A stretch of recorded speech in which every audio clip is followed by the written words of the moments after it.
Have you ever wondered what is volleyball? Why does it have so many weird rules? What do I need to know in order to be able to play volleyball better? This video is going to help you out so much because I'm having a conversation with a friend of mine who is really involved in sports but doesn't really know volleyball that much, and he's going to just ask me all the questions that you might have, and it's going to be a chance for you to learn more about volleyball through just this conversation of me answering questions. A question that just popped in my head, especially because when I was young, I used to watch a lot of the Olympics and stuff like that. Kind of, if you can kind of explain the difference between beach volleyball or outdoor volleyball and indoor volleyball. All right, so this is a fun one. So the biggest difference that you're gonna see between beach volleyball and indoor volleyball is the court itself. So the beach volleyball is played on sand, which is a lot harder to move and jump in. And then the court is actually a full square foot smaller. So every side of the court is smaller. So you're going to have a smaller angle to hit into and serve into, but you're also going to have less court to cover. The indoor court is 30 by 30 on each side of the net. And so it's bigger, but then also you're moving on actual wood flooring that's going to be easier to jump and move on. So when you're playing in the sand versus playing on the court, that kind of evens out because the sand is harder to move in, but you have less to cover versus the court being easier to move and jump on, but then you have more court to cover. The next biggest difference that you're gonna encounter is the number of people who play. So in an actual, official game, you're gonna have 6 people on the indoor court, and they're going to be tied to a position. So you have to start the play not overlapping with the people who are supposed to be in front of you and behind you and to your right and to your left. So there are rules for the overlaps. And then in the indoor, you only have 2 people on each side of the court, and you can go wherever you want as long as you serve in the correct order. So lots less overlap rules to think about when you're doing beach volleyball. And then, of course, the violations are similar, but not 100% the same. So in the indoor, yeah, yeah, it's kind of interesting. So in the indoor, you've noticed that there's a line in the middle of the court called the 10-foot line or the 3-meter line. So a back row player, like we've talked about before, can't approach and jump from in front of that line. So they have to, if they're going to jump to send the ball over, they have to do that from behind that line. In beach volleyball, there's no such line, and there's not a back row and a front row. But in beach volleyball, they're actually a lot more strict on calling the second ball or the double contacts on a set. And in beach volleyball, if you're going to set the ball over the net on a on a second contact or a third contact, the ball has to go in line with your body, so you can't be as tricky with that second contact. And then also in beach volleyball, you're not allowed to use an open hand to tip the ball over the net. So you'd have to kind of go at it with what we call a pokey. So you'd have to kind of poke the ball. You wouldn't be able to direct the ball. So, what are the positions on a volleyball team, and what are their assignments? Okay, so you have 6 people on the court at the same time, and everybody rotates to be in every single spot. But you might have subs, so a person specifically at the higher levels, you might have someone who specializes playing back row, and then someone who subs in for them to play front row. So I'm going to talk to you not about the positions on the court, but the positions in the rally, because that's more of what you would consider your position.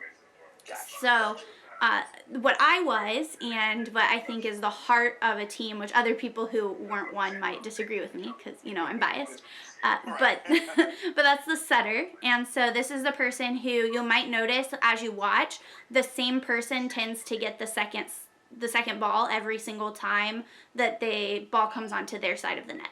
So the setter is the person who's getting the second ball, and their job is to run the offense on the team. So if you're thinking about this in terms of like what other sports would do.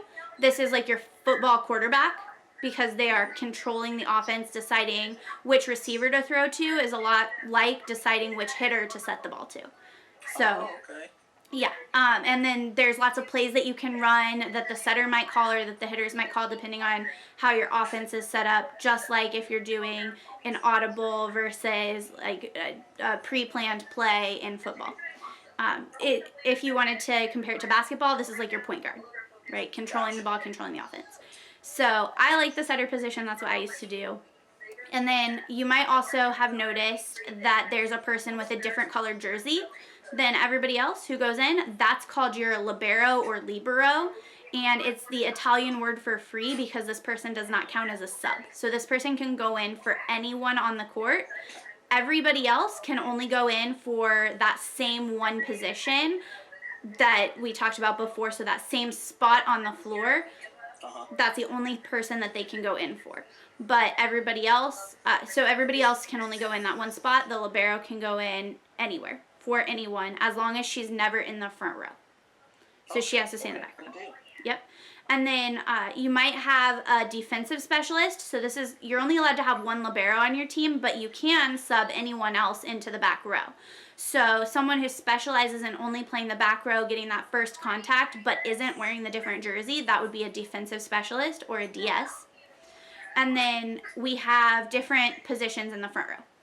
So in the front row, that person who plays furthest away from the setter, who is on the left side of the court, is going to be your outside hitter. This is usually the person who has that big arm swing. They can kill a lot.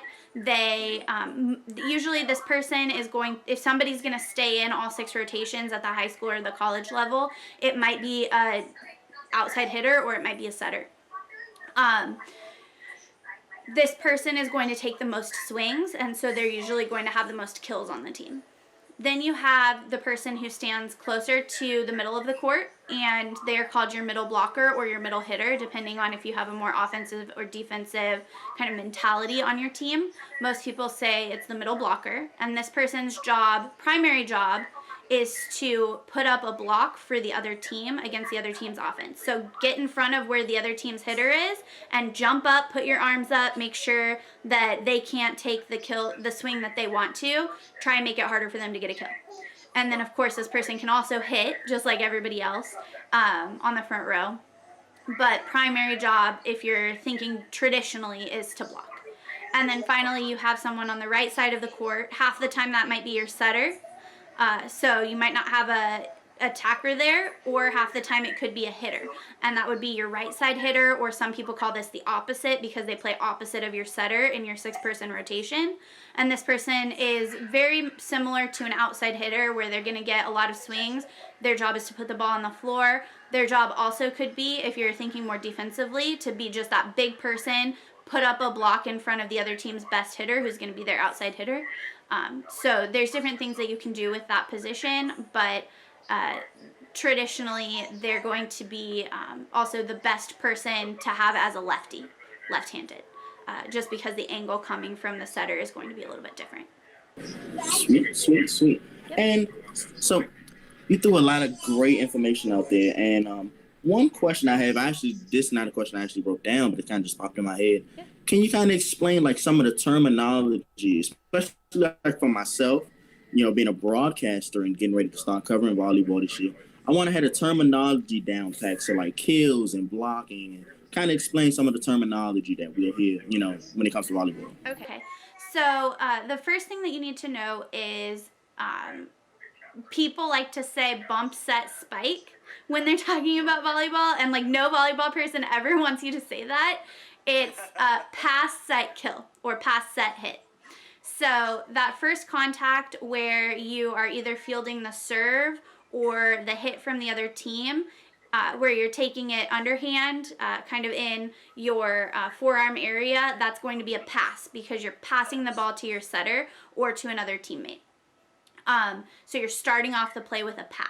Or if it's coming off of a really hard hit from the other team, we would call that a dig. So you're digging the hit. Then when the setter plays the ball, if they can play the ball above their head, with their hands high, that's a set. So they're going to be just setting up the hit, right? So it's a set.